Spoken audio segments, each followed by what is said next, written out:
등대에 대한 이야기를 좀 하겠습니다.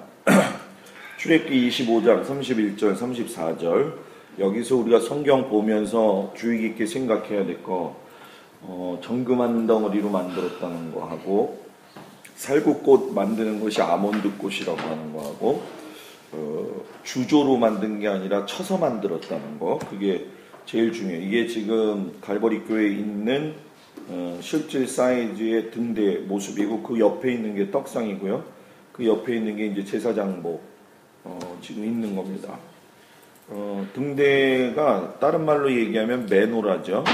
메노라가 어디에 등장하냐면 AD 70년에 타이터스 장군이 예루살렘 성을 무너뜨렸을 적에 타이터스 장군이 이 등대를 가져갔어요. 근데 이 가져간 의미가 무슨 의미냐면 성전 제사가 됐든 성막 제사가 됐든 성물이 다 있어야 됩니다. 근데 여러분들이 잘 알고 있는 김종철 감독님 회복하고 용서라고 하는 영화를 찍었잖아요.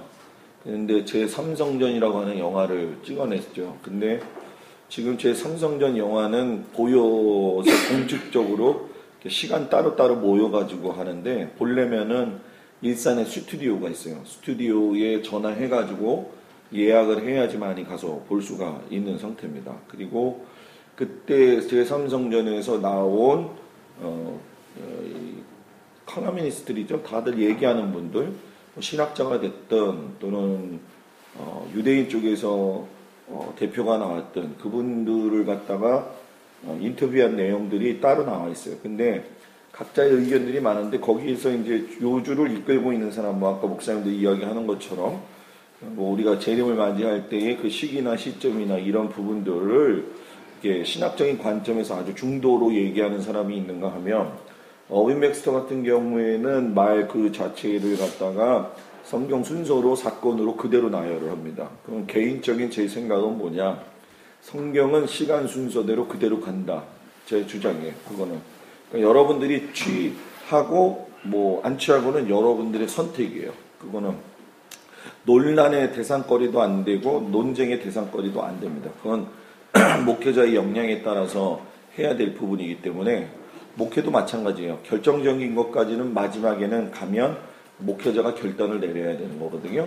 그 결단이 굉장히 중요합니다. 그래서 저는 제가 준비하고 있는 모든 것들에 대해서는 마지막 결단에 물론 제가 다 맞지는 않을 거예요. 그러나 확신을 가지면서 그 부분에 대한 것들을 공부를 하고 지금까지 왔던 거예요. 그래서 성막 공부하면 성전 공부해야 되고, 성전 공부해야 되면은 제3성전 알아야 되고, 제3성전 알게 되면은 요한계시라고 연결시켜서 알 수밖에 없는 상황이에요. 그래서 목회를 거시적 안목에서 본다고 한다면은 인재지역 안에서만의 목회를 우리가 생각하는 게 아니라 성도들한테 복음에 대한 핵심, 창세기 1장부터 3장 그거 내가 확실히 알고 난 다음에 얘기를 해야 돼요. 어떤 이제 아는 분은 저한테 그런 얘기까지도 해요.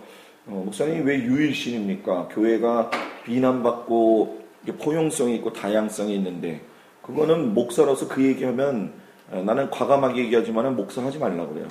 지난번에 협성도 대학원에 가서 강의했는데 학생들, 대학원생들한테 시골 갈 사람이 있냐 그랬더니 한 18명 중에 6, 7명은 시골 못 가겠다고 그러더라고요. 못 가면 목회하지 마라 그랬어요. 그거 하지 못할 거면 못하라 목회를 하냐. 그 시간 낭비하고 내가 복음에 대해서 확신이 없는데 뭘 목회를 하느냐. 그래서 그만둬라. 제가 그렇게까지 적나라하게 얘기했을 정도예요. 그렇기 때문에 제가 조금 말하는 게 좀 강이 세요. 세긴 세지만 우리 교회에서도 어떤 분은 목사님 이제 이걸 꼭 유일신으로 가야 됩니까? 포용도 해야 되고. 포용은 좋지만 마지막에 결론을 내릴 적에 종교다원주의라든가 배교 문제는 나중에 꼭 걸리게 돼 있다. 이거. 그때 갔을 때 딴소리 하면 안 된다는 거예요. 나중에.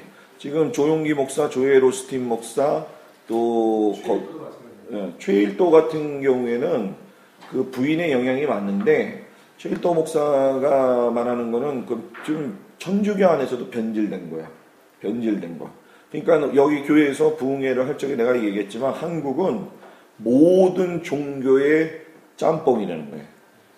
뭐 추도 예배를 어떻게 드려야 되느냐, 제사 문제를 어떻게 드려야 되느냐, 시골에서 했을 때의 어떤 그런 문제들, 그런 것들이 굉장히 문제가 되고, 뭐 예를 들어서 이동원 목사님의 어떤 그러한 목회 방향 같은 것들도 실상은 카톨릭에서 이제 나오는 부분들이 많이 있고, 띠레스디아스 같은 경우에는 뭐 더 적나라한 것이 사실이고, 개신교 목사들이 이거에 대해서 알아야 되고, 카톨릭교를 베드로의 고백에서 시작이 된 걸로 생각을 하고 카톨릭에다가 어떤 정당성을 부여하는 경우가 많이 있는데, 카톨릭에 대한 부분은 정당성을 부여하면 안 된다. 왜? 카톨릭은 어느 나라든 들어갈 적에 그 나라에 맞게 이미지를 변화시켜서 가요. 근데 콘스탄티가 그거를 갖다가 개종시킬 적에도 자기가 가지고 믿었던 미트라 신에 대해서의 어떤 이미지 변화가 있었기 때문에 그것이 암시적으로 묵과돼 가지고 카톨릭이 생성이 된 거지, 절대적으로 우리가 얘기하는 뭐 진짜 주님을 위한 교회다? 천만의 말씀이에요. 아니에요. 하나하나 파고 들어가면 절대로 아니에요. 그거를 뭐 성도들한테 가르쳐 줘야 될 필요도 있다고 생각을 해요. 그래서 전체적인 그 큰 그림 안에서 본다고 한다면 모든 종교는 하나에서 시작이 됐고 이름만 바뀌었을 뿐이고 형상만 바뀌었을 뿐이지 그대로 그냥 내려왔다는 거예요. 등대를 이야기할 적에 우리가 이제 아까 얘기했던 거 정금 1달란트 가지고 쳐서 만든다는 얘기는 여러분들이 해주는데, 이 미드라시에서 이 내용이 나옵니다. 왜냐하면 미드라시에 보게 되면 모세가 이 등대를 만들 적에 등대 자체가 만들기가 너무 어려워요. 쳐서 살구꽃 모양을 낸다는 것도 어렵거니와 6가닥을 통해 가지고 7으로 만들어내는 것도 어렵기 때문에 미드라시에 보게 되면 하나님이 직접 만들어서 주신 것이 바로 이 등대로 납니다. 그렇기 때문에 이거를 참고하라는 거지 믿으라는 건 아니에요. 그리고 우리가 몰라서 그러는데 아까 성막을 알기 위해서 문제 가운데에 내가 얘기는 안 했지만 이스라엘의 사람들이 보는 문헌 가운데 카발라라고 하는 게 있어요. 카발라는 요즘 현대에 돌아가고 있는 모든 뉴 월드 오더의 기본 바탕이 카발라예요. 재미있게도. 그게 이제 어저께 얘기했던 자칭 유대인들의 문제점이 드러나는데, 그거는 뭐 우리가 여기서 지금 다루기에는 좀 그런 것 같고, 등대의 다른 모습. 금을 설명할 때는 믿음하고 연결을 하세요. 예수 믿었어요? 죄 회개했어요? 그 다음에 성령 받았어요? 그 다음에는 성령 받은 사람이 믿음 가져야 되는데, 믿음이 있는 척하는 거하고 믿음 있는 사람하고는 다르다. 그 정금과 같은 믿음은 변질되지 않는 믿음이잖아요. 우리 목사들도 마찬가지예요. 논란의 거리를 가지고 목회를 하는 게 아니에요. 우리는 이미 딱 정해진 길을 걸어가는 거예요. 각자의 의견은 다를 수 있다. 그러나 결론은 똑같아야 돼. 무슨 얘기인지 알죠? 방법은 다를 수 있다. 그러나 결론은 똑같아야 돼. 근데 방법을 주장하다 보니까 결론이 꼬이다 보니까 나눠져. 그러다 보니까 교단이 생기는 거고, 거기서 이단이나 다른 것들이 파생되어지는데, 사람들은 이야기할 적에 이단 자체를 갖다가 우리가 흔히 이야기하는 뭐 영이 다르다. 영 다르는 자체가 아니에요. 이단에 우리나라에 처음 들어왔던 몰몬교라든가 또는 여호와의 증인이라든가 하는 것들은 전형적으로 세계 종교화 시키는 데 있어서의 한 부분의 지류에서 나와요. 그 지류에서 나오게 되는데, 저 같은 경우 요한계시록 1장부터 시작해가지고 7인까지 우리 교회에서 이제 마무리가 되고, 이제 그 다음에 7인 다음에 7나팔이죠. 7나팔 부고 7인 띄고 7 재앙 이제 대접 여는 건데, 7나팔 부는 거까지 다 했거든요. 다 했는데 거기서 아주 극명하게 드러나요. 아주. 근데 목사님들이 그거 잘 안 건드려. 왜 안 건드리냐? 일단 모르니까 건드리지 않고, 두 번째 들은 것 많은데 확신이 없어서 안 한다는 거예요. 그래서 내 공부하는 건 상당히 필요를 하고, 요한계시록 그 정도 정리하려면 나 같은 경우도 광림수도원 들어가가지고 그 자료는 뭐 몇 달 동안 모았고, 정리는 광림수도원 들어가서 3박 4일 동안 있으면서 혼자 처박혀서 했어요. 그 정도로 심혈을 기울여야지 목사들한테, 성도들한테 확실하게 얘기할 수가 있어요. 그리고 뭐 아마 여러분들도 원고 설교 할 거라고 믿는데, 원고 설교는 준비하되 원고에 있는 내용은 머릿속에 다 가지고 들어가야 된다. 언제든지. 얘기 그냥 청산유수같이 나올 수 있도록. 그런 것까지 그냥 뭐 내 자랑은 아니에요. 그냥 같이 공유하자는 것뿐이에요. 그리고 등대는 쳐서 만든다고 했으니까 많이 맞을수록 하나의 어떤 모형이 완성이 되는 건데, 예를 들면은 우리가 채석장에서 머릿돌을 만들어 가지고 성에 갖고 들어와서 예루살렘 성을 만드는 게 아니에요. 채석장에서 돌을 꺼내 가지고 돌을 다 다듬고 성전에 와서 짜 맞추는 겁니다. 그러니까 쉽게 얘기하면 교회 안에서 천련장 가지고 일하지 말라는 얘기예요. 교회 안에서 시끄러운 일 하지 말라는 거예요. 교회는 복음 얘기하면 되는 거예요. 우리 한국교회 내가 목회하면서 나도 스스로 느끼지만, 교회에서 복음 빼놓고 인간이 모여서 있긴 하지만은 너무 세상 얘기가 많다. 그거를 어떻게든 바꾸어 가야지 교회가 성장할 수 있는 어떤 그런 근거가 나오지. 목사부터가 복음에 대한 얘기를 할 적에 설교도 마찬가지잖아요. 예수 얘기가 중심이 돼가지고 모든 걸 다 마무리를 해야 돼요. 구약에서 시작했어도 예수로 마무리해야 돼요. 그런데 자꾸 딴 얘기로 한다고. 그렇게 되니까 결국은 원색적인 복음을 듣지 못하고 마무리되는 경우가 많이 있는 거죠. 그리고 사명의 법칙. 그 성소 안에 들어가게 되면 벽면 자체가 금으로 다 되어져 있지요. 그 대신에 등불이 하나도 없고 이 등대에 의지해서 하기 때문에 등대에 불이 비틀 적에는 금길이 서로 반사가 돼요. 그래서 성령 받은 사람 빛으로 드러나야 된다는 거. 그리고 여러분들이 잘 알다시피 예수님이 가지고 있는 이름의 속성이 있어요. 나는 양의 문이다, 나는 생명의 떡이다, 나는 진리다, 길이다, 그 중에 빛이다라고 있어요. 빛으로 오신 예수님에 대한 선포가 성경 속에서 있어야 됩니다. 성경 속에서 빛으로 오신 예수님을 이야기할 적에 어둠에 대한 부분들이 해결이 되는 거죠. 그리고 성령의 법칙. 이스라엘은 아까도 이야기한 것처럼 올리브를 계속 사용한다고 했죠. 감람류.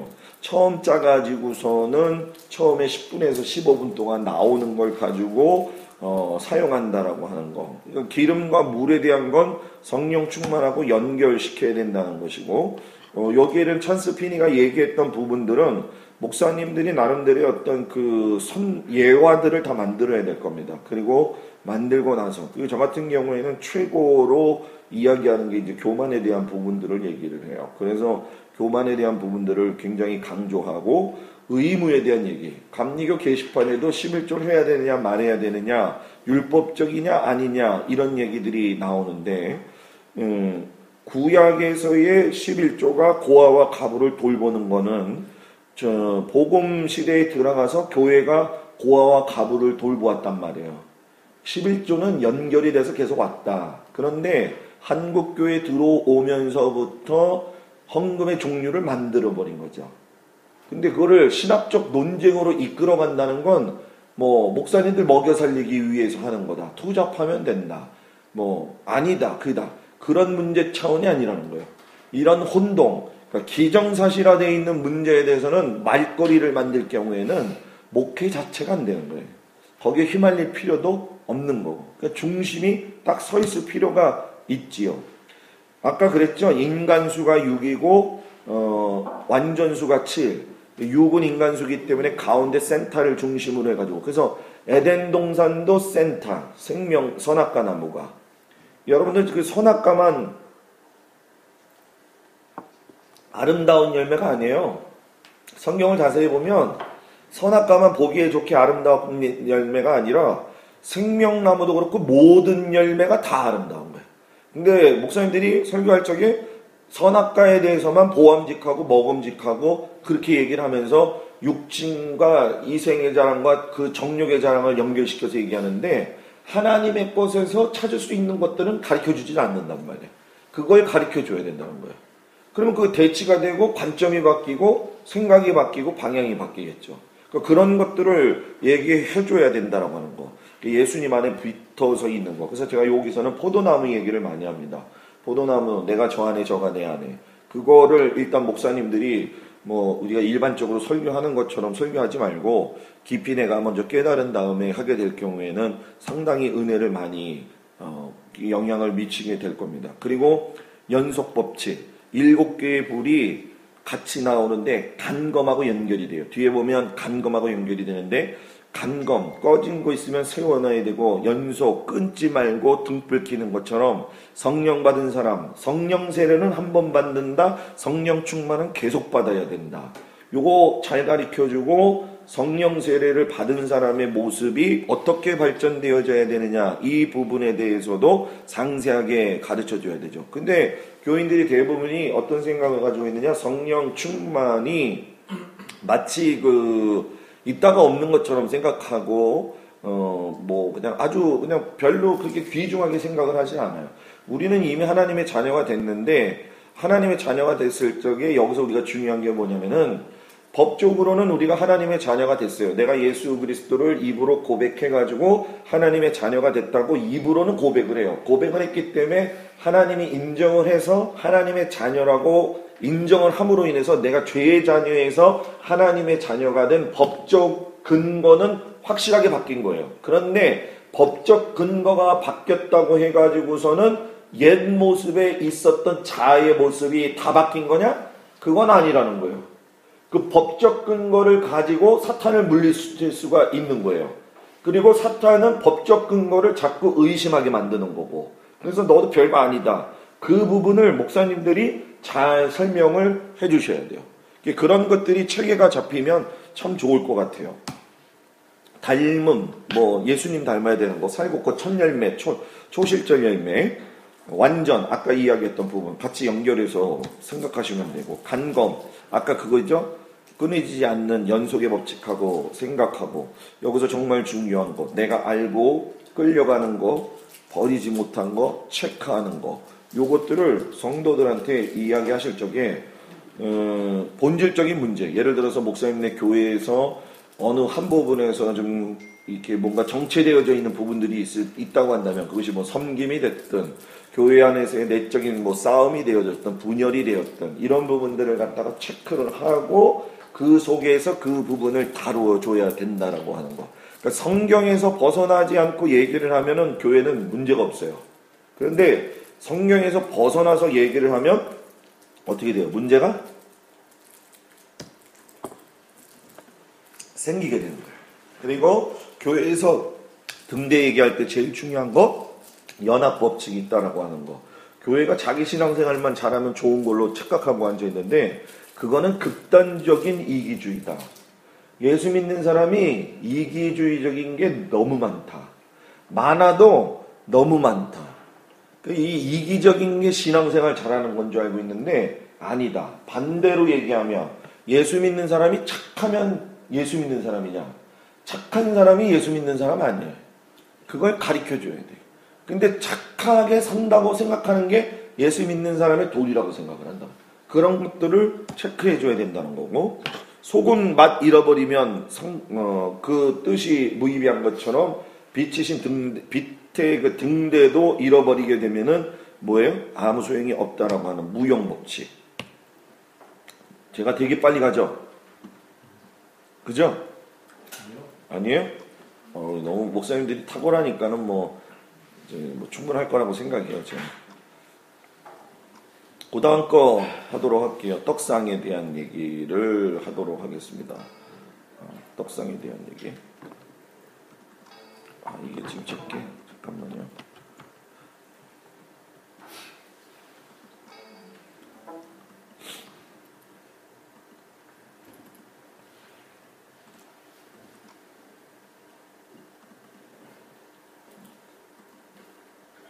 떡상은 출애굽기하고 레위기에서 다 나오죠. 이 떡상의 신비는 미드라시에서 솔직히 보면 많이 나옵니다. 그리고 앞으로 성전이 세워졌을 적에 이 떡상의 문제도 대두가 됩니다. 왜냐하면 떡상 자체가 우리가 생각할 적에는 뭐 별거 아닌 걸로 생각하지만, 이 떡 자체가 제사장들만 먹을 수 있는 거예요. 근데 우리가 성경에 보면은 제사장이 나오고 왕이 나온단 말이에요. 그리고 왕 같은 제사장이 나와요. 왕은 사울 왕이에요. 그죠? 제사장은 뭐 우리가 흔히 얘기하고 있는 모세를 비롯해 가지고 아론 이렇게 내려가는데, 모세가 대제사장은 아니에요. 모세는 특별 제사장이에요. 언제든지 콜하면 갈 수가 있어요. 진짜 시작은 모세에서가 아니라 아론에서 시작이 돼요. 근데 아론의 자녀들 가운데에 나답과 아비후가 성전에 막 들어가서 다른 불 들였다가 죽었단 말이에요. 어떻게 죽었느냐? 성경에 나오지 않아요. 미드라시에 보면 나와요. 그건 미드라시 읽어보면 돼요. 그리고 그 죽음 속에서 이제 지성소에서 끌고 나오는 이야기, 들어갈 수 없는데 어떻게 나오지? 그것도 미드라시에 보면 다 나오게 돼 있어요. 이걸 물론 제가 여러분들한테 이야기를 하면 좋겠지만은 이런 찾는 훈련이라든가 하는 것들이 여러분들이 숙제거리가 되면 너무 좋을 것 같아요. 그렇게 해서 사용을 하고, 왕 같은 제사장의 역할을 한 사람이 누구예요? 바로 다윗 같은 사람이야. 왕 같은 제사장을 해갖고 자기가 왕이었으면서도 제사장으로서 이 진설병 떡상을 가서 먹잖아요. 그죠? 그래가지고 그 사울을 피해서 도망 다닐 적에 그 떡하고 더불어서 블레셋의 장군이었던 골리앗의 이 칼을 갖다가 취한 내용들을 보게 될 거예요.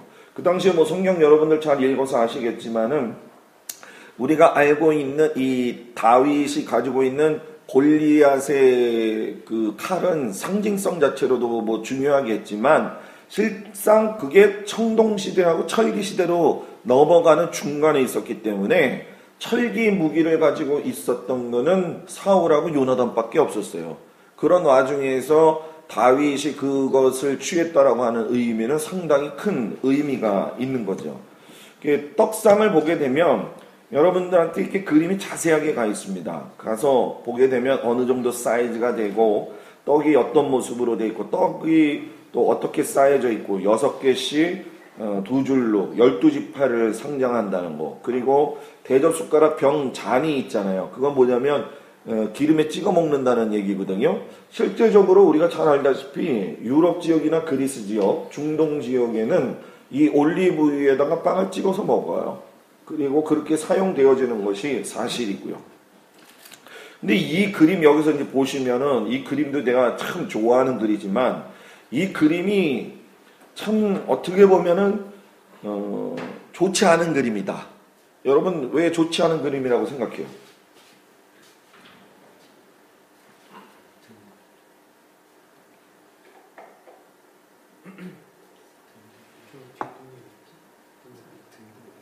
네?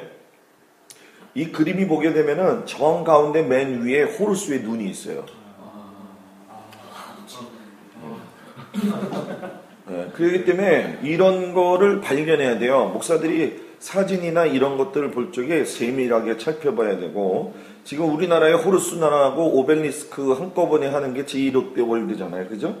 그 건물 자체가 오벨리스크고 그 안에 들어가면 호루스 눈처럼 건물을 다닐 수 있도록 해놨어요. 그렇기 때문에 여러분들이 잘 알고 있는 싸이가 뭐죠? 강남스타일로 해가지고 패러디가 돼가지고 교회 안에서도 많이 했는데, 강남스타일의 그 춤이 뭔지 알죠?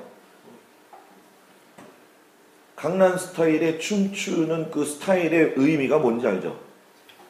말들이 교미하는 춤이에요. 그게 말들이 교미하는 춤. 그걸 모른다고. 그러니까 그걸 보면서 무의식 중에 다 들어가는 거예요. 뭐 여자애들도 그렇고 뭐 저 외국에서 같이 저기 할 적에도 그렇고, 너무나도 이 싸이 같은 경우에는 진짜 이거 뭐 이렇게 그렇게까지 내가 얘기해서 하는 거는 좀 정말 그렇지만은 우리가 K-팝이 갑자기 올라갔다. 제 나이 때 제가 뭐 우리 나이도 비슷할 거라고 생각이 들지만은 외국 사람들 와가지고 뭐 레이프 가렛이라든가 노래 부르고 뭐 그래서 저기 우리가 막 난리 쳤던 것처럼 소녀들이 지금 케이팝이 난리잖아요. 여러분 잘 생각해봐요. 세월이 흘러가지고 케이팝 쪽으로 왜 갔을까? 그리고 케이팝 쪽으로 왔을 적에 빌보드 차트에 올라가는 노래는 적다. 이상하지 않아요? 빌보드 차트를 점령을 해야지 케이팝이 진짜가 실력이 있는 거잖아. 그런데 빌보드 차트에는 실력 있게 올라가는 경우가 극히 드물고 케이팝 자체만 열광시킨다. 거기에 한국이 중심에 들어있다. 이런 거는 여러분들이 깊게 생각해 보면서 하시면 될 것 같아요. 그래서 씨띠나무로 만들고 이게 지금 딘나파크 안에 만들어져 있는 실사 사이즈의 모습입니다. 그리고 땅바닥에다가 만들었다고 이야기를 했잖아요. 성전은 금바닥이라고. 근데 성소 안에서는 신발 벗고 돌아다니면서 서서 먹지요. 하나님의 일하는 사람이 경홀히 여기는 걸 원치 않기 때문에 하나님이. 그리고 떡을 이야기는 뭐 우리가 다 아까 얘기했던 생명의 떡이신 예수님을 이야기하면서 여러분들이 잘 알고 있는 로고스와 레마에 대한 원칙을 잘 설명해 줘야 돼요. 그러면서 창세기에 태초하고 요한복음 1장에 2장에 갔을 때의 태초와 말씀과 레마, 로고스, 진리, 육신 요 관계를 알아가지고 설명을 해주고 연결시켜가지고 구약에서의 운행되어졌던 하나님의 역사를 요한복음에서 알아내고 그것이 뭐예요? 로마서로 가서 믿음과 연결시켜서 살려줘야 되고 야고보서 쪽으로 가면은 뭐예요? 행함하고 연결시켜줘야지 완성체가 나오는 거예요. 그 부분을 강조해줘야 된다는 거. 진설병, 페이스 오브 갓, 하나님의 얼굴, 말씀은 하나님의 얼굴을 대하는 거다. 설교는 일주일에 어쩌다가 주일날 와서 예배드리는 행위가 아니라 하나님의 얼굴을 보러 오는 것이다. 이걸 굉장히 강조하면서 주일 성수에 대한 부분을 잘 가르쳐 줘야 되겠죠. 그러면서 제가 지금 레마의 원칙을 이야기를 했는데 구약은 가루를 빵으로 만드는 거고 신약은 빵을 가루로 만드는 거예요. 그러니까 쉽게 얘기하면 빵을 만들어서 먹을 적에 소화를 잘 시키는 빵을 만들기 위해서는 가루가 고와야 돼요. 목사가 설교 준비할 적에 설교에 대한 그 내용들을 갖다가 준비하는 것이 뭉퉁뭉퉁이 아니라 파고파고 파서 이걸 잘 갈 적에 이해도가 높아갈 수 있도록 적절하게. 대신에 여러분들이 주석을 참고는 하지만 그걸 전적으로 믿지는 말아라는 거예요. 주석은 선배들이 한 거에 대해서 신학적 견해에 대한 또는 개인의 신앙적 고백들이 들어가 있는 것뿐이지 그것이 내 것은 아니라는 거예요. 내 것은 내가 하나님하고 기도하면서 거기서 맞춰져 가지고서는 나온다는 거죠. 그래서 로고스와 레마로서 설교를 준비하는 사람의 차이가 뭔지. 그래서 목사는 일단 열정이 있어야 돼요. 열정이 있어가지고 뭔가 달려들어가지고 해야 된다라고 하는 게 있어야 됩니다. 그래서 참 어려운 얘기죠. 시간 관리하고 자기 육체 관리하면서 간다는 게 젊었을 때는 가능합니다. 그리고 나이 들면서 피곤해지니까 많이 힘들어지니까는 그런 것들이 좀 등한시가 되는 게 사실이죠. 교제의 원칙 조금 전에 얘기했죠. 빵 만드는 방법, 나눠서 먹고 떠는 거, 섬김하는 거.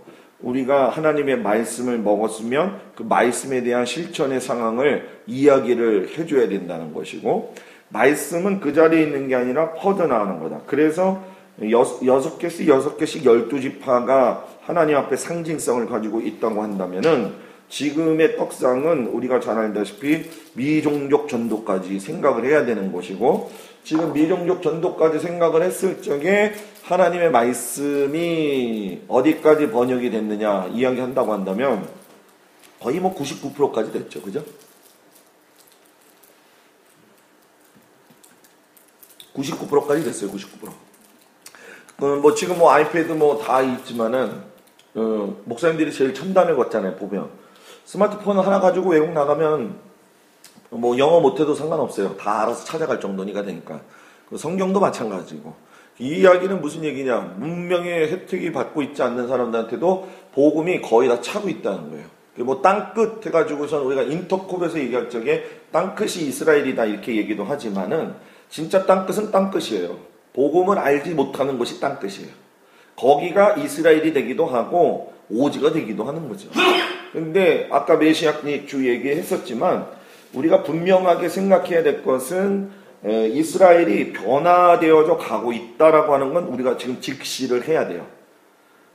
어저께도 우리 여기 신당교회에다가 얘기했지만 양파론, 우주의 중심은 지구고 지구의 중심은 이스라엘이고 이스라엘의 중심은 예루살렘이고 예루살렘 중심은 성전이고 성전 중심은 지성소고 지성소 중심은 법궤다. 요건 정확해요. 그대로 이루어져요.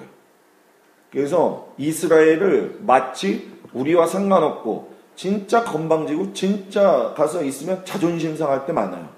안식일 날 들어가면 호텔 지들 다 쓰고 밤늦게 우리 10시 11시 되게 들어가게 만들어요. 깔봐. 사람 보면 이방인들 사람 취급도 안 해. 그런데 왜 하나님이 저들을 갖다가 만들어 놓으셨느냐. 우리가 구원 받은 것이 이방인들에게 있어서 바울이 얘기했잖아요.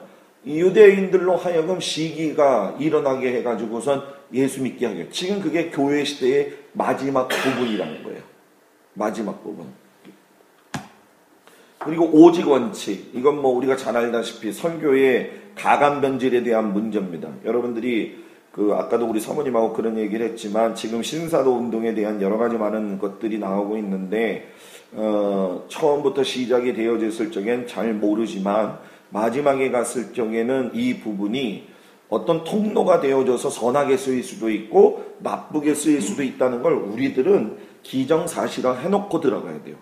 목사가 거기에 대한 생각을 하지 아니하고 무분별하게 받아들일 경우에는 문제가 생겨요. 뭐 예를 들어서 온누리교회에서는 가게 흐르는 저주를 끊어라라는 책을 금지서로 이야기하잖아요. 근데 가게 흐르는 저주를 끊어야 된다고 이야기를 강조하는 단체도 있어요. 그러면 그거를 한쪽에 치우쳐 갖고 요건 맞다 저건 맞다 그게 아니라 상황적으로 봤을 적에 가게 흐르는 저주라고 이야기하지 말고 가게 그 집안만 가지고 있는 내력들이 있어요. 그리고 한 사람의 자아가 생성되기 위해서는 그 가정이 가지고 있는 환경 틀에 의해서 만들어지게 돼 있는 거예요.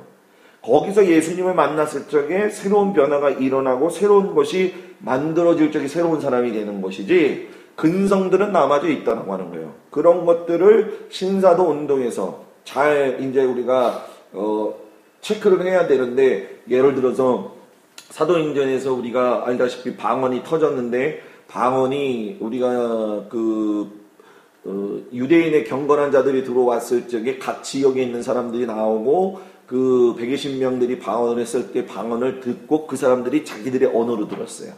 그런데 바울은 방언을 또 하나 이야기하고 있는데 신적인 방언으로서 꼭 은사가 있어서 알아듣지 못하는 방언을 풀어주어야 되는 방언이 있어요. 그래서 이번에 노 목사님이라는 분이 한국교회 방언이 귀신 방언이냐 이렇게 선포를 했잖아요. 근데 그거는 그 사람의 주장이고 생각으로서만 우리가 이야기를 해야 되는 것이지 우리 개인의 목회자적 입장에서는 자기 입장 노선이 분명히 있어야 되고 그거를 갖다가 성도들한테 분명하게 가르쳐야 될 이유가 있어요. 근데 제 경험상 보게 되면 김진홍 목사님도 자기가 얘기할 적에 나는 방언 못해요. 차라리 방언 못해요 얘기해가지고서는 그냥 말씀 가르칠 건 그냥 그 모습 그대로 가는 거예요. 근데 없는데 있는 척하고 있는데 없는 척하고 세지 않은데 센 척하고 그러면 미안한 얘기지만 영적인 일은 영적인 것들이 다르기 때문에 영적인 문제가 들어올 적에 다 뽀록납니다. 목사님들이 그거를 이렇게 뭐 좀 터치를 잘못하면 안 된다는 얘기예요. 여러분들 온누리교회 같은 경우 여러분들한테 도전이 될 수 있을는지 모르겠지만은 온누리교회 평신도들 가운데 장로님이나 이렇게 안수집사 같은 쪽에서 이렇게 묵상 큐티 하잖아요. 목사님보다도 높은 사람들이 더 많아요. 도전 받아야 돼요. 탁월해요. 아주 탁월해. 우리 교인 중에 하나가 온누리교회에 가가지고 훈련을 받는다고 그랬어요. 그래서 내가 뭐라고 그랬냐면은 당신 가는 거는 좋다. 그런데 성도는 자기 목사한테서 배워야 되는 게 제일 중요한 거고 교회가 목사 뭐 배운다고 할 적에 적극적으로 지원을 해야 된다. 그것도 제가 얘기를 했고 박사학위 난 그래도 안 받는다. 공부를 위한 박사학위는 받지만 박사학위 솔직히 우리가 얘기해놓고 한번 생각해보자는 거예요. 우리 교회에서도 나 똑같이 얘기했어요. 박사학위 받아오기를 원한 게 누구예요? 교회의 교인들, 장로들이야.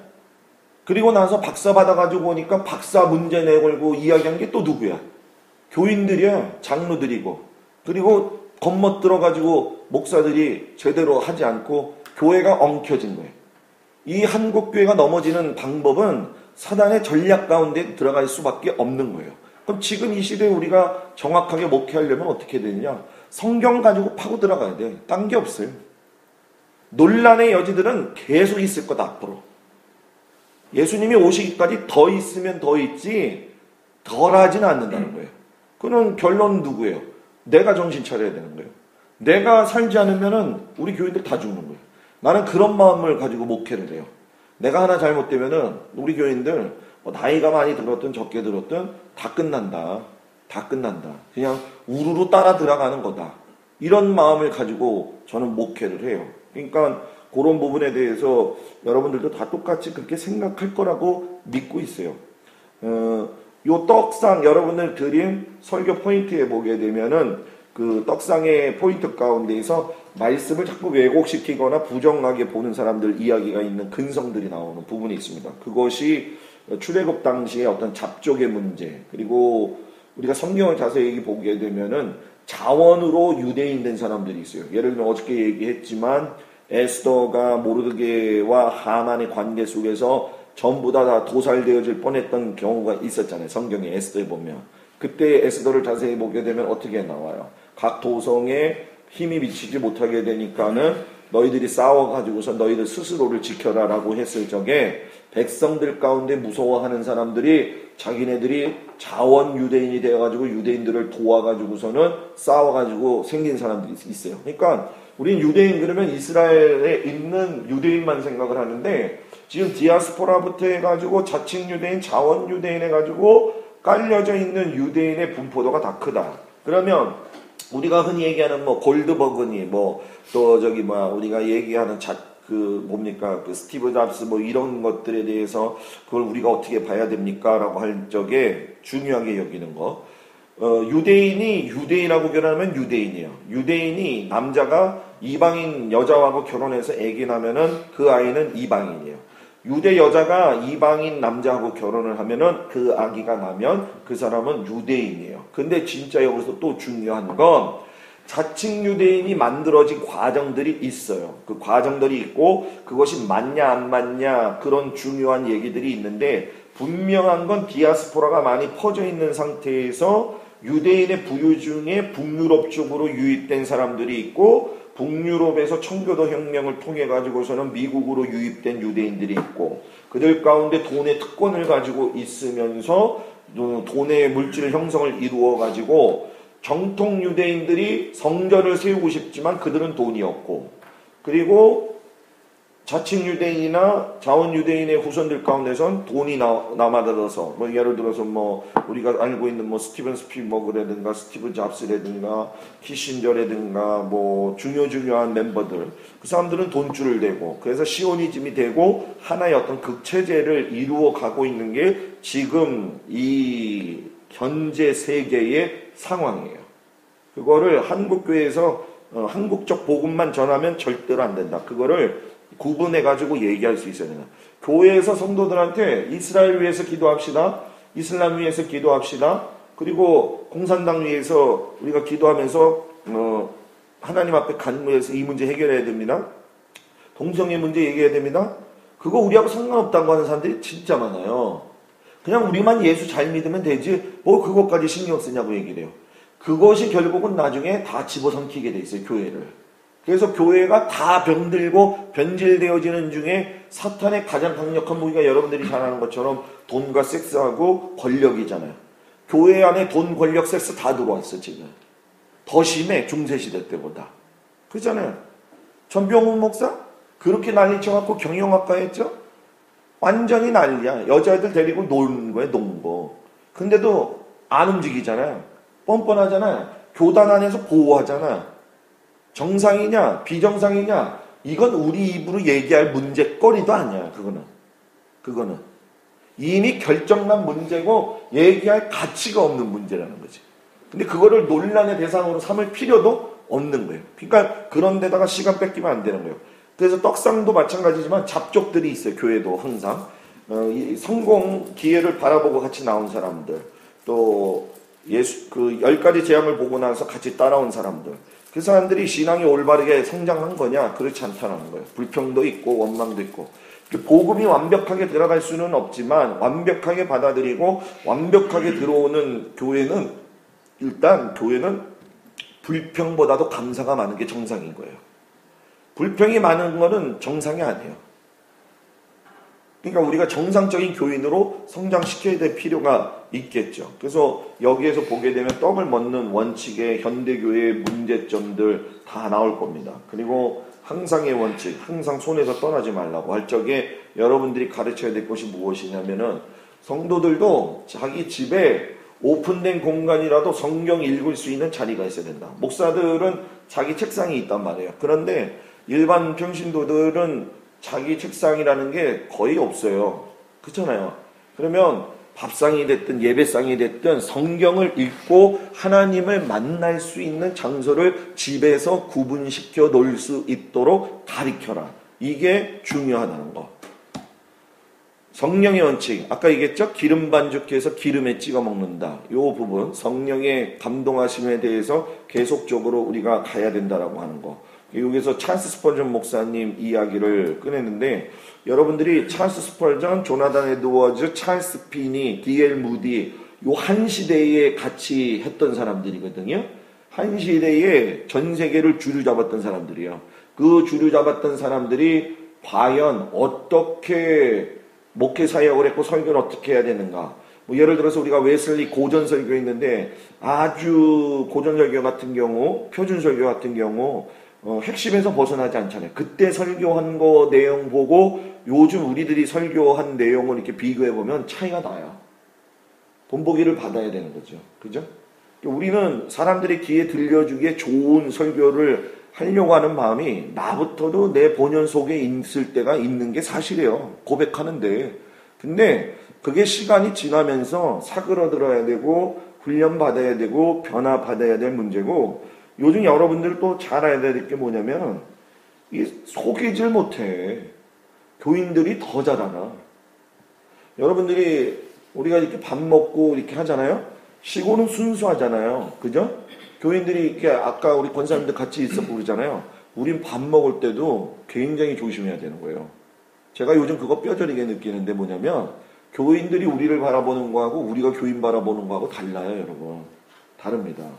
그리고 항상 앞에서는 얘기 안 하지만 항상 그 체크라고 하는 것도 있고, 나 여기 와서 꼭 깜짝 놀라는 게 뭔지 알아요? 여기 장로님, 여기 어떤 권사님이 인터넷 다 뒤져가지고 내가 어떤 사람인지 다 봤대. 여러분 웃을 일이 아니야. 여러분들이 목회를 어떻게 하는지 모르겠지만 여러분들이 목회를 하고 페이스북을 하든지 뭘 글을 쓰든지 했던 것들이 다 남아가지고 여러분들이 어디 교회 청빙이 되어질 적에도 그게 가늠자가 될 수 있다는 걸 알아야 돼요. 지금 그런 시대에 살고 있어요. 그 지금 삼성이나 뭐 이런 데에서는 오픈시키지 말고 페이스북도 하지 못하게 하잖아요. 그래서 전문적으로 인터넷에 남긴 글을 지워주는 사람들도 생겼을 정도야. 그 말에는 그 사람이 다 들어있거든. 그러니까 여러분들 그거 관리 잘해야 되는 거예요. 그냥 하면 안 돼요. 지방에서도 친하다고만 해요. 목사님들 이렇게 막 저기 하지 마세요. 지킬 선, 땅 이런 것들이 관리가 돼 있어야 돼요. 우리가 보는 성지서들과 평신도들이 우리에게 기대하는 거는 다르다. 다르다. 이거 제가 요즘 많이 느끼고 있습니다. 성결의 원칙, 등 앞에서 먹으라는 거, 어두운 데서 먹지 말라는 거, 교회에서 철저하게 성도들한테 가르쳐야 될 것, 목사 외에, 담임 목사 외에 배우는 건 전부 다 보고가 돼야 돼요. 보고가 돼야 되는데, 지금 목포 같은 경우에는 신천지가 있잖아요. 전부 다 뒤집어 섞인 교회가 엄청나게 많습니다. 대전 같은 경우에도 많이 있습니다. 그런데 여러분 신천지 들어가서 보면요, 웬만한 성경 지식 없는 사람은요 다 넘어갑니다. 다 넘어가요. 근데 이제 정말 중요한 게 뭐냐면, 신천지에 대해서 우리들이 저기 앞에다가 이제 스티커만 붙일 게 아니라 신천지에 대해서도 우리가 한번 생각 좀 해보고, 그리고 신천지의 어떤 그런 그 동영상이라든가 요즘은 흘러나오는 것들이 좀 많이 있어요. 그거 보면 무섭습니다, 여러분들. 그거를 우리가 조금 생각해야 된다는 거. 이단에 대한 문제만큼은 목사님들의 책임입니다. 번철 원칙. 이거 중요하게 얘기하시고 45cm 크기를 갖다가 떡을 구울 적에 번철이잖아요. 찌지도 않고 삶지도 않고 골고루 익혀야 된다. 말씀만 알고 기도는 하지 않고 기도는 되게 하는데 말씀은 안 읽고 은사는 사모하는데 목사 말은 안 듣고 신유 은사가 있으면 목사랑 같이 가는 거예요. 목사님 같이 가서 신유는 베풀되 마지막 그 신유의 정리 기도는 목사님이 하는 거예요. 다. 부흥회를 내가 신당교회에 왔지만 신당교회에서 부흥회하고 나머지에 대한 권한은 담임 목사한테 다 가게 해줘야 돼요. 그것이 돼야 돼요. 근데 옛날 목사님들 부흥 강사들은요. 뒤에서 만나는 교인들이 되게 많았어요. 그거 배제해야 돼요. 하지도 말아야 되고. 그게 목회윤리라는 거예요. 근데 우리 선배들은 목회윤리 없는 목사들이 진짜 많았어요. 인정할 건 인정하고 넘어갈 건 넘어가야 돼요. 그런 것들이 정리가 안 되니까 문제가 되는 거예요. 무교병 원칙, 다른 사상, 다른 철학. 어떤 분들 가운데 보게 되면은 해민이나 법륜이 쓴 책이 교양의 책이 아니냐. 그래서 목사님들 가운데에서도 보게 되면은 해민 스님이 뭐 이런 말도 했더라. 이렇게 얘기를 하고 그러는데 천만의 말씀. 그 얘기 하면 안 돼. 교회에서 어떻게 스님 얘기를 해. 그러면 절로 가지. 그죠? 그게 뭐 외골수예요. 이렇게 얘기해도 그거는 절대 불변의 법칙이에요. 사명원칙, 서서 먹는다는 거. 먹지 못할 사람들. 문두병, 육주병, 부정환자. 그러니까 말씀에 대해서 사명이 없고 서보지 못한 사람들. 이 사람들은 들어도 얘기해도 몰라. 특별히 문둥병자, 영적인 문둥병자들은 아무리 말씀을 들어도 깨닫지 못해요. 그거는 저는 뭐 그러지만은 가룟 유다도 예수님이 좀 안타까워 하셨지만은 저도 그래요. 하나님이 오셔도 해결되지 않은 성도들도 있다. 저는 그래요. 그거는 결국은 영과 혼과 육에서 우리는 영을 많이 생각하는데 육에서 영을 연결시켜줄 수 있는 고리는 하나도 없어요. 육에서 영을 연결시켜주는 건 혼이 역할을 하는 거예요. 혼이 받아들여질 적에 영이 그거에 대해서 깨달기 시작을 하면서 인지하는 거예요. 그러니까 영, 혼, 육 강조할 적에 영만 강조하면 안 된다는 거예요. 혼이 제대로 작동이 돼가지고서는 반응이 바르게 나올 적에 영에 대한 반응이 나가는 거지 혼을 우습게 생각한단 말이에요. 사람들이. 귀중하게 생각하지 않는다는 거예요. 목사님들이 설득이 되는 게 아니라 혼이 깨달아져가지고 알 수 있게 방향을 이끌어 가야 된다는 거예요. 뭐 이건 우리가 너무나 잘 아는 거고. 이것도 신약과 구약에서 빼는 거. 자, 분향단이죠. 분향단. 출애굽기 30장 1절. 자, 분향단의 위치가 나와 있죠. 분향단은 각에서 보게 되면 위에서 보면 정사각형이에요. 1규빗, 1규빗, 1규빗. 45, 45, 45. 근데 45라고 단정 지으면 안 된다. 45에서 50 사이. 번제단의 뿔이 있고 분향단의 뿔이 있어요. 그런데 번제단의 뿔은 죄사함을 받는 뿔의 피고 그리고 분향단에 있는 뿔의 피는 권세의 피예요. 그러니까 권세의 뿔이에요. 예수의 이름으로 선포하면서 나가는 거. 그 권세 있는 기도 생활 목사님들이 하고 우리 교회 같은 경우에도 예배 전에 찬송 많이 부르고 통성기도하고 치유기도해요. 치유기도하고 선포하고 들어가요. 그리고 공동기도하고 목회자 위해서 기도하고 듣는 사람들 위해서 기도해요. 아주 구체적으로 지혜 계시 정신 주셔서 믿는 우리 성도들을 깨닫게 하시고 말씀 전하는 목사의 인격 지성 능력 태도까지도 관할해달라고 기도합니다. 그렇게 해야지만이 성도들이 귀중성을 알고 말씀을 준비하는 목사님을 위해서 기도하고 본인들 스스로가 주일 성수에 대해서나 말씀 공부하는 것에 대해서 정확하게 준비할 수가 있죠. 성도의 기도인데 기도의 의미인데 우리가 분향단 하면서 느끼는 것 중에 한 가지가 예영수 목사님이 뭐라고 이야기했냐면은 예영수 목사님이 땅에서 기도를 하면은 그 기도가 이제 우리가 분향단 자리라고 생각을 했을 적에 하늘과 연결 통로가 되어지는 자리인데 우리가 성경에도 예수님이 그런 말씀하셨지만 하늘에서 묻고 땅에서 묶여지고 땅에서 풀고 하늘에서 풀어진다는 건 기도의 전형적인 원리예요. 그렇기 때문에 묻고 푸는 것의 열쇠는 기도다.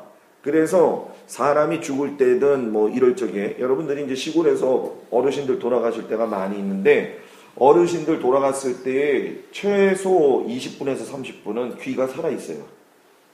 귀가 살아 있습니다, 사람이. 그렇기 때문에 귀에다 대고 복음에 대한 메시지를 분명하게 넣어주고 말을 항상 또 조심해야 된다라고 하는 것. 그리고 구원의 확신이 없는 사람들은 예를 들어 이런 경우가 있어요. 우리 교회 나오지 않는데 교회 친척이다, 교인 중에. 아니면 아는 사람은 이제 교인하고 아는 사람인데 예를 들어서 그냥 교회 안 다니다가 죽었는데 교회에 이제 와서 예배 드려주세요. 또 장례 치러주세요. 또 자살해서 돌아가신 분들. 꼭 그런 건 아니지만 목사가 그런 거는 맞지 않는 게 좋아요. 정중하게 거절할 줄도 알아야 돼요. 왜냐하면 뭔가 확신이 없잖아. 거기 가서 무슨 얘기를 하냔 말이에요. 위로를 할 거야? 아니면 지옥 같다고 얘기를 할 거야? 안 하는 게 좋다는 거예요. 저도 그런 경우에는 잘 안 맡아요.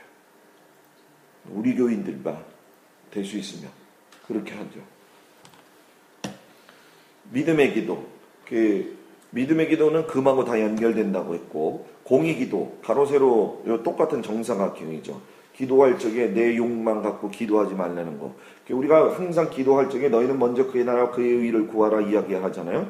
지금 그 원리를 우리가 십자가의 보혈의 원리로 받아들여야 되는데, 저희 같은 경우에는 교회에서 기도할 적에도 성도들도 그렇고 다른 사람들한테 기도할 적에 어저께 이제 제가 여기서 예를 보여서 이제 같이 기도를 했지만, 어린 자녀들을 위해서 기도할 때도 그렇고 성도들을 위해서 기도할 때도 그렇고 항상 예수님 초청이 먼저 있어야 된다는 거.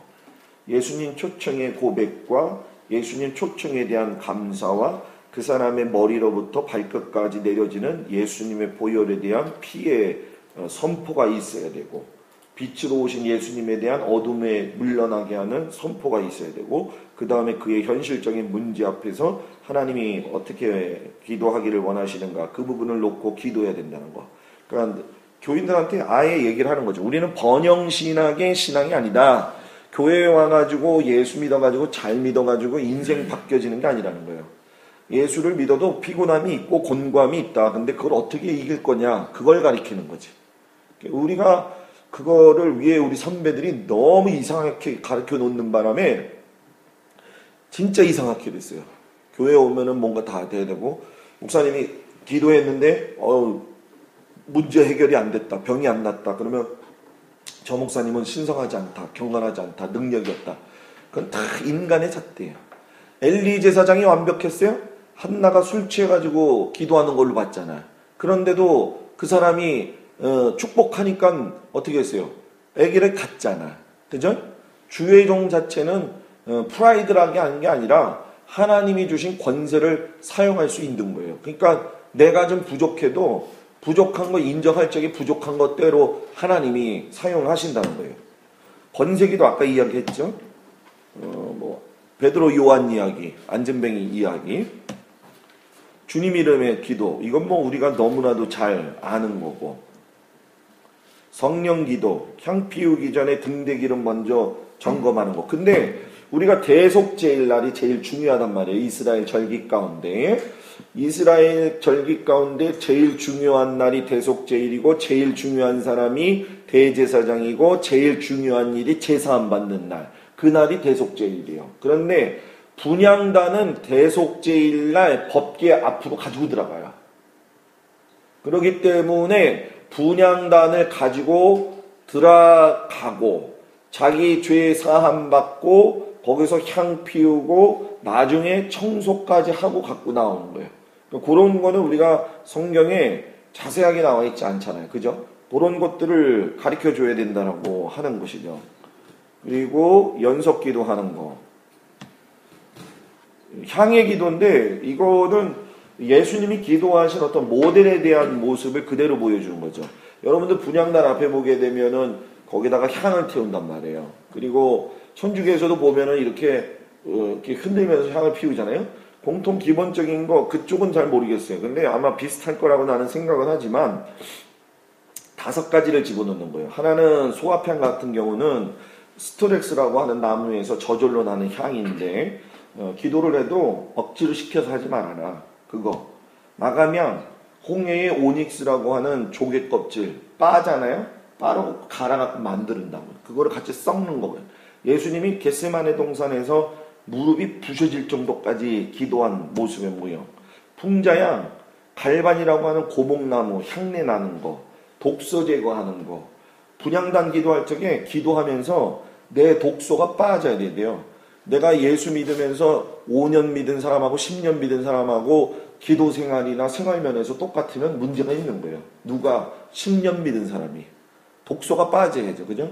성격도 좀 빠져야 되고 생활도 좀 빠져야 되고 태도도 좀 빠져야 돼요. 그래야지. 근데 그게 제일 어려운 게 누군지 아시죠? 목사예요. 목사. 목사가 그거 빼는 게 너무너무 힘들어. 그래서 하나님은 그거를 훈련시키시려고 우리를 이곳저곳에 가서 테스트 시키시고 훈련시키시는 거예요. 그걸 잘 통과하고 그걸 잘 훈련받으면 하나님이 쓰기에 적당하다 생각하시면 그때부터 사용하시는 거예요. 물론 우리가 교회가 큰 교회를 맡는 분도 있고 적은 교회를 맡는 분도 있지만은 크기나 사이즈 그게 중요한 게 아니라 그 사람 크기를 만들어 놔야지 하나님이 거기에다가 붙는다는 거예요. 그리고 무엇보다도 금그릇처럼 휘황찬란하게 자기를 포장했다고 할지라도 금그릇이라고 이게 아름답고 좋은 것 같지만 여기다가 똥 담으면 똥그릇이야. 잘난 척하고 인격적으로 고매한 것처럼 보여도 정치나 하고 앉아있고 딴 데다 허탄한 데다 마음 듣고 목회하면 그 사람 인격 아니라는 거예요.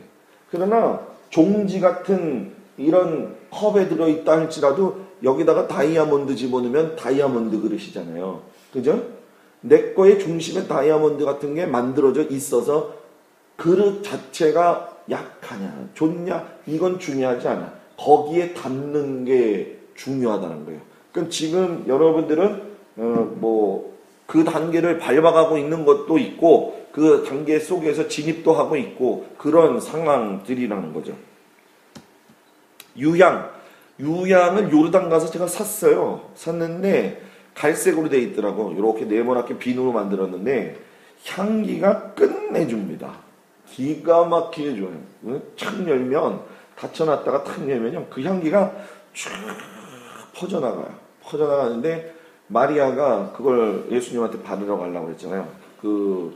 시체의 냄새들을 갖다가 이렇게 하기 위해서. 그러니까 영적인 의미에서 본다고 한다면은 어떤 부정탄 것, 더러운 것들 하는 것들을 기도로서 해결해야 된다는 거. 소금, 언약 있죠. 밟혀버려서 쓸모없는 소금이 될 거냐, 아니면 언약 말씀 붙들고 기도할 거냐. 그래서 마틴 루터가 이걸 알아가지고 요 5가지에 대해서 예수님의 모형을 이야기했어요. 그래서 마틴 루터가 이 이야기한 거예요. 소합향은 예수 그리스도의 향기 나는 삶의 모습, 나감향은 예수님의 고난받는 모습, 풍자향은 소독절에서 예수의 보혈의 모든 것이 사라지는 모습, 유향은 뭐예요? 시체에 발랐던 예수님의 죽음의 모습, 소금은 뭐예요? 약속된 예수님이 다시 이 땅에 오실 것이라고 하는 분명한 믿음이 되죠. 그리고 나답과 아비후, 예, 기도 아까 내가 얘기했죠. 근데 그건 이제 미드라시에서 찾아보면 답이 나온다고. 근데 이제 예를 들어서 이런 거 같은 게 있어요. 나답과 아비후가 죽었단 말이에요. 아론의 입장에서 보면은 화가 나겠어요, 안 나겠어요? 화가 나죠. 어렵게 해가지고 출애굽해서 아들들 데리고 왔는데 아들들이 그거 좀 잘못했다고 하나님이 꼭 죽이실 필요까지 있는가? 성경에 보면은 나와 있지 않아요. 그런데 미드라시에 보게 되면 그 일 후에 하나님이 모세를 불러요. 그리고 너 아론한테 가서 이 얘기해라 하면서 위로의 말씀을 전해주는 이야기가 나와요. 거기에 핵심 내용이 뭐냐면은 지도자인 아론이 모범을 보여가지고 지도자를 따라오게 할 수가 있어야 되는데 지도자의 아들들이 잘못을 했는데 지도자의 아들들을 갖다가 혼내지 아니하고 경책하지 아니하고 그냥 넘어간다? 누가 그 지도자를 인정하겠냐는 거예요. 그러니까 하나님께서 뭐라고 이야기하냐면 너의 슬픔을 내가 다 알고 있지만 큰 사람의 그런 상태의 모습을 보면서 하나님이 정확하게 일하신다라고 하는 것을 보여주기 위한 교훈이라는 거죠. 그래서 거기에서 아주 중요한 말이 나오는데 작은 사람의 큰 죄보다 큰 사람의 작은 죄가 더 크다. 작은 사람의 큰 죄는 하나님이 그냥 넘어가신다는 거예요. 그런데 큰 사람이 작은 죄를 지으면 작은 사람이 죄 지은 거 아무리 큰 거더라도 그거 못 따라간다는 거예요. 그래서 우리에게 있는 그 직임이 그만큼 어렵고 힘들다는 거죠. 전진의 기도는 성숙해져 가야 된다. 우리 신당교회는 중보기도 학교 있더라고요. 여러분들도 같이 이렇게 전진할 수 있는 기도하고 수정. 이 수정은 여러분 잘 아시다시피 말 그대로 수정을 하는 건데 이 수정이라고 하는 얘기는 실상은 기도의 어떤 서원에 대한 문제에 대한 부분들이 많이 있습니다. 그래서 어떤 분들은 그래요. 서원 기도를 처리할 수 있습니까? 예, 서원 기도 처리할 수 있어요. 서원 기도 처리하는데 서원 기도 맨 처음에 고백했던 것에 몇 배의 값을 물어내야 돼요. 하나님한테. 그건 분명한 겁니다. 예를 들어서 목회를 내가 안 한다. 그럼 목회 안 한 거에 대한 서원에 대한 삶으로서든 아니면 뭐 물질로서든 하나님 앞에 그거를 보상해야 돼요. 그거는 정확한 방법이에요. 그게 안 되니까 많이 힘든 거죠. 법계 앞기도, 교회 앞기도, 교회에서 기도하기에 훈련시키시고 기도원이나 이런 데 찾아가지 못하도록 기도원을 꼭 가야 된다. 교회에서 한꺼번에 같이 기도원 가서 할 수 있는 방향으로 잡아야 된다는 거. 이거는 뭐 우리가 잘 아는 거고. 법계는 좀 한번 한 법계까지만 하고 마칠게요. 법계하고 제 삼성전은 지금 얘기할 수가 없는 부분들입니다.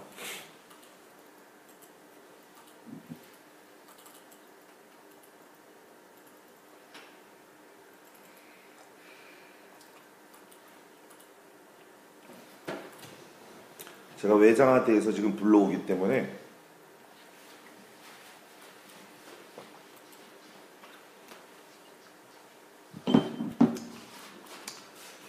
법계의 모습이죠. 출애굽기 25장 10절 22절에 보면 나오는데 정금으로 속죄소를 만든다. 조각목으로 금을 입혔다. 통이라고 생각하면 돼요. 조각목으로 틀을 짜고 안쪽도 금 입히고 바깥쪽도 금 입히고 그 위에다가 황금으로 해가지고 형상 만들죠. 뭐 천사, 속죄소 있는 그 자리, 천사 있는 자리가 속죄소예요. 서로 얼굴 맛보고 있는 자리가 속죄소예요. 거기다가 피 뿌리는 거예요. 법계 안에다가 피 뿌리는 게 아니라는 거죠.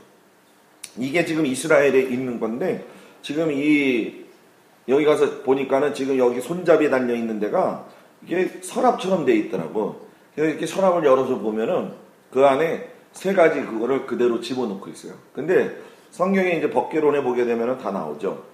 이건 또 다른 모습. 지금 세마포 옷 입고 대제사장이 들어간 거예요. 지금 방울 다닌 옷 안 입고 들어갔잖아요. 그죠? 그리고 분향단 가지고 들어갔고 그 앞에 피 있죠. 그게 백성들의 죄를 사함받기 위한 피를 가지고 들어가서 저 손에 찍어가지고 저 가운데 속죄소에다가 여러분 뭐예요? 피 뿌리는 거예요.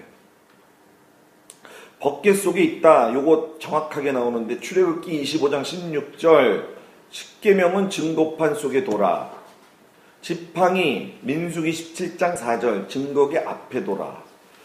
만나 항아리 출애굽기 16장 증거계 앞에 두어라. 그리고 하나가 추가되는 게 있는데 율법책 토라죠. 신명기 31장 9절 써서 마친 후에 언약궤 곁에 두어. 그러니까 써서라고 얘기해가지고 이스라엘 사람들은 지금도 성경을 토라를 써서 갖고 다니는 거예요. 인쇄한 걸 안 갖고 다닌다. 솔로몬 낙성식 할 적에 궤 열어보니까는 두 돌판만 있어요. 나머지 만나 항아리하고 아론의 쌍난 지팡이는 하나님께서 직접 주신 건 아니거든요. 증거로서 보여주신 것들이죠. 다르다는 거예요. 신본주의만 영원하다라고 하는 거. 이 법궤의 신비에 대한 부분은 실상 우리가 성경에서 찾아보기가 참 어려워요. 그죠? 예를 들어서 법궤에 나를 때 전혀 무게를 느끼지 않았다. 이런 거는 성경에서 찾을 수 없어요. 미드라시에서는 나와요. 그런데 법궤가 갈 적에 길이 열린다거나 물결이 갈라진다거나 그건 알 수가 있잖아요. 그리고 예를 들어서 이런 거 같은 경우 하나님이 기분이 좋으면 법궤에 있는 천사 그룹이 서로 얼굴을 보고 있지만 기분이 하나님이 좋지 않으시면은 바깥으로 보고 있다. 이런 거는 우리들이 미드라시에서 볼 수가 있어요. 그렇기 때문에 우리들 입장에서는 조금 이해가 안 되는 부분들인 것 같지만은 유대적 입장에서 보면은 상당히 이해가 가는 거예요. 왜? 그들은 선민사상에 물들어져 있기 때문에 법궤 자체는 그 사람들한테 하나님 그 존재 자체가 된다는 거죠. 광야에서도 갈 적에 이게 재밌어요. 미드라시에서 나오는 거. 그냥 초음파가 발사돼가지고 뱀과 정갈이 없어진다라고 하는 거. 근데 여러분 성경에 잘 보십시오. 광야 생활할 적에 죄 지어가지고 불뱀에 물려서 죽은 사건은 있지만은 그 전갈이나 뱀에 일부러 물려가지고 죽은 사건 얘기는 없습니다. 그죠? 6평. 이것도 미드라시에서 나오고 저기 유대 문헌에서 나오는 거죠. 작은데 들어가서 일하기에 편하게 확장되어진다. 공간이 넓혀진다는 거죠. 실질적으로. 그래서 여기에 보면은 그림이 자세하게 나와 있죠. 위에 속죄소부터 내려올 적에 보게 되면 이 틀을 짜가지고 안에다가 금 붙이고 그 다음에 밖에다가 금 돌리고 그 위에다가 속죄소 만들어서 놓는 거. 하나님 만나는 자리, 계시하는 자리. 법궤 특징, 하나님 임재, 구름 기둥으로 인도하시고 불 기둥으로 보호하시고 항상 기둥이 서 있는 곳은 속죄소 위였다. 여러분들이 지금 고민하고 있을런지는 모르겠지만은 라오즈산이라고 해가지고 이야기 들었죠. 라오즈산. 떨기나무라고 하는 책. 시내산의 위치가 현실적이냐 아니냐 그 부분이 대두가 됐잖아요. 그죠? 사우디아라비아에 있는 라오즈산이 진짜 시내산이다. 그걸 물어보는 분들이 정말 많습니다. 근데 대구 시내만한 사람들이 옮겨 다닐 적에 지금 현재 이집트에 있는 시내산의 위치를 보고 봤을 적에는 참 그 자리가 협소해요. 협소해요. 그래서 우리가 잘 안다시피 그 콘스탄틴 황제의 어머니였던 그 수산나인가요? 그 사람이 거기다가 성 캐더린 수도원 새기고 지금의 성묘교회에 골보다 올라가는 계단도 만들고 다 그랬잖아요. 의미를 부여한다고 부여를 한 건데 지금 그거를 우리가 갑론을박할 문제는 아니에요. 그러나 분명한 거는 그 사건이 있었다는 것이고 그 사건이 홍해 안에서 발견되어지기도 하고 있다라고 하는 거예요. 그것이 이제 라오즈산 얘기하는 그 떨기나무에서는 구체적으로 나오기도 하지만 우리가 신학교 때 배웠던 것처럼 갈대 바다를 지났다, 갈대 숲을 지났다 이런 얘기들을 하잖아요. 그런데 성경에 가는 노선도를 이렇게 보게 될 적에 고대의 언어로 쓰여져 있는 그 노선도로 따져서 보게 된다고 한다면은 지금이 아말렉과 싸웠던 거기까지 해가지고선 쭉 가는 설이 하나가 맞는 거고 또 하나는 돌아가지 아니하고 그 마라의 샘물에서 약간 위로 올라가서 직선으로 내려가는 거. 그래서 이스라엘의 에일랏 앞쪽 근처까지 나오는 거. 근데 제가 봤을 적에는 둘 다 수용성이 가능하다. 어떤 게 옳다, 어떤 게 가짜다 이거보다는 이 일이 분명히 있었던 게 사실이다. 이렇게 나가야 되는 거죠. 그죠? 왜냐하면 우리가 그 부분에 대해서 갑론을박하다가 보면은 시간이 많이 없어져요. 그러다 보면은 성도들도 많이 혼란이 오게 되고요. 그래서 출애굽기 25장 22절은 성막의 주제 성구입니다. 그래서 항상 여러분들이 어떤 성막 설교를 하든 간에 출애굽기 25장 22절에 있는 거를 제목으로 잡아야 되고 지금은 짐승제사를 드리지 않잖아요. 그죠? 그래서 유대인들은 대속제를 지키니까 가정별로 닭을 잡아요. 닭을 잡아가지고 닭을 죽여서 닭을 전부 다 가난한 사람들, 고아원 이런 사람들한테 다 보냅니다. 안식일도 마찬가지인 것 같아요. 안식일이 더 다가오게 되면 이렇게 빵 팔던 거 그리고 과일 팔던 거 있잖아요. 비닐봉지에 싸가지고 밖에다 내놓습니다. 왜냐면 어차피 안식일 되면은 이게 갖고 움직이는 문제들이 걸리기 때문에 지나가다가 빵 필요한 사람, 과일 필요한 사람들이 얼마든지 나눠서 가져가서 먹을 수 있게 해요. 그러니까 부끄럽지 않은 겁니다. 그런 면에서는 좀 탁월하죠. 그리고 여기서 만나기로 했다는 거, 모세가 아까 특별제사장이라는 얘기 제가 했던 그 부분이고, 모세에 대한 부분을 지금 이렇게 제가 이야기하는 거예요. 미드러시에서 우선 이건 앞에서 제일 먼저 가는 거. 기적 뭐 우리가 얘기 안 해도 되고. 실상 이 법궤의 진짜 답은 이게 아니에요. 법궤의 진짜 답은 맨 뒤에 가서 보게 되면 나와 있지만 이게 지금 여기 지금 여러분들한테 중고에서 그 법궤의 결론을 제가 맨 뒤로 놨어요. 맨 뒤로 놨을 적에 법궤 결론이 뭐냐? 예레미야가 이야기를 했는데 나 여호와가 말하노라 너희가 이 땅에서 번성하여 많아질 때에는 사람이 여호와의 언약궤를 다시는 말하지 않을 것이요 생각지 아니할 것이요 기억지 아니할 것이요 찾지 아니할 것이요 만들지 아니할 것이다. 법궤가 중요하다는 게 아니에요. 그런데 이스라엘 백성들은 다른 성물들 다 만들었어요. 그런데 법궤만 못 만들었어요. 왜? 법궤는 하나님이 만들어준 것을 사용해야 된다는 게 그들의 원칙이에요. 그래서 이렇게 진행이 되어진다는 거. 그리고 제사나 절기론에 대한 부분들은 제가 가서 목사님한테 다시 PPT를 좀 보내드릴 테니까 그 부분은 이렇게 모여서 같이 스터디 그룹 만들으셔가지고 하시면 되게 좋을 것 같아요. 그건 이제 여러분들한테 자유에 맡기고.